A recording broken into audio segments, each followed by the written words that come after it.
Dito, basahin natin ang 1 Chronicles 21 verse 15.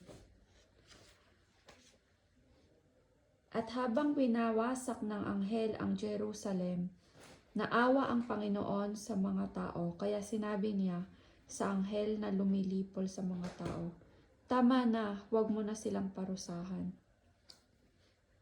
Kumbaga, dito, makikita natin na kung gaano tayo kamahal ng Diyos, na hindi niya talaga will na parusahan tayo. Kaya lang, may God's law. So, wala siyang pwedeng magawa dahil lumabag tayo dun sa law niya.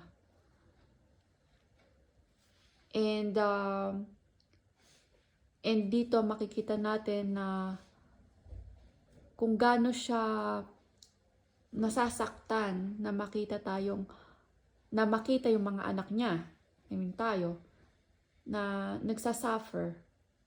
So dito mo rin makikita kung gaano kasama si Satan at gaano ka-hate si God na ayun yung gusto niya. Makita niyang masaktan ang Diyos. Kasi ayun lang yung way niya para saktan si God. Ang saktan tayo. So kung babalikan natin yung sa mga Filisteo, dito makikita natin na God is love. Kasi kahit sa mga Filisteo, nagpakilala siya. Ipinakita niya sa mga Filisteo na siya ang powerful God. Pero, it's really sad na napakatigas ng puso nila. Dito nagkaroon sila ng dito sa story, 'di ba, mababasa natin na bata matanda nagkaroon ng tumor, 'di ba? So, ang tigas ng puso nila, 'di ba? Kasi sa iba-iba, halimbawa, isang ina, nakitang nag-aagaw buhay yung anak. 'Di ba gagawa ng paraan? And nakita naman nila na talo ang Diyos nilang si Dagon. So dapat sumampalataya na sila sa Diyos. Kumbaga, tinry nila na kilalanin ang Diyos. So, kumbaga, it's sad na wala silang ginawa. And ang ginawa nila is inalis ang kahon ng Diyos sa bansa nila. Sa 2 Corinthians 2:15-16, basahin natin.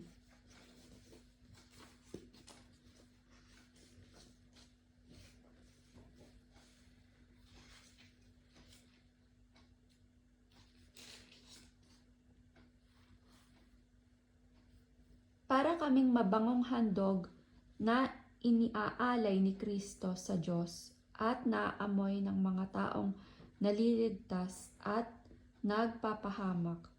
Sa mga napapahamak, para kaming nakamamatay na amoy, ngunit sa mga naliligtas, para kaming halimuyak na nagbibigay buhay.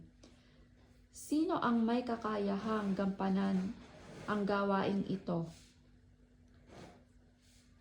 So dito sinasabi na sa ibang tao, ang salita ng Diyos ay isang pabangong mahalimuyak. At sa mga taong nag-e-evangelize, para silang pabango sa mga taong ina-accept ang Word of God.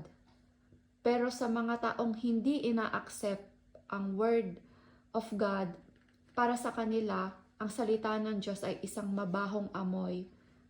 Kasi nga salungat ito sa kanilang kagustuhan. Kaya parang mga Filisteo, ayaw nilang aksipin ang Diyos. Kaya para sa kanila, ang Diyos ay isang sumpa na dapat ilayo sa kanila. So, ano yung lesson natin dito? Ang lesson natin dito is, ang karakter ng Diyos ay isang Diyos na mapagmahal, na lahat ng tao mahal niya. Filisteo man, Israelites, kung sino ka man. And binibigyan niya ng chance na makilala siya. And nalaman din natin na siya ay powerful God, na hindi natin kayang abutin ang kanyang isipan, at meron siyang way. And ang kailangan lang nating gawin is sumunod. And ang natutunan din natin dito is, ang salot ay nagsisimbolize ng consequence ng sin at judgment of God.